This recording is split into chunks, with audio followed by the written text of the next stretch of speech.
शरीफ की रहनुमाई और विजन की रोशनी में मेहनत करना सीखा। अगर सियासत में किसी को उस्ताद मानता हूं तो वो वजीर आजम को मानता हूं। तकरीब से खिताब करते हुए वजीर रेलवे हनीफ अब्बासी ने कहा कि गुज़िश्ता 8 माह में रेलवे में नुमाया इस्लाहात की गई हैं। ये जो कुछ आपने देखा है वो सिर्फ 1 माह में नहीं जबकि 8 माह में हुआ है। जब मुझे रेलवे का महकमा दिया गया तब ज़बूहाली का शिकार था। कराची के सिटी स्टेशन की भी अपग्रेडेशन करने जा रहे हैं। हनीफ अब्बासी ने कहा है कि गुज़िश्ता 8 माह में रेलवे में नुमाया इस्लाहात की गई हैं। ये जो कुछ आपने देखा है वो सिर्फ 8 माह में हुआ है।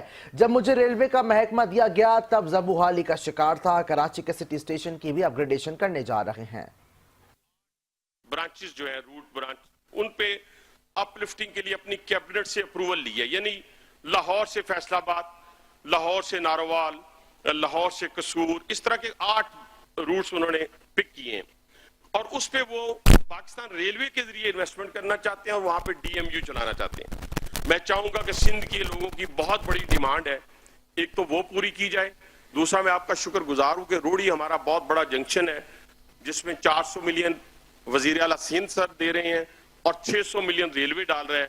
1 बिलियन से हम रोडी जंक्शन को अपलिफ्ट करने जा रहे हैं 150 ईयर्स बाद सर, 150 साल बाद।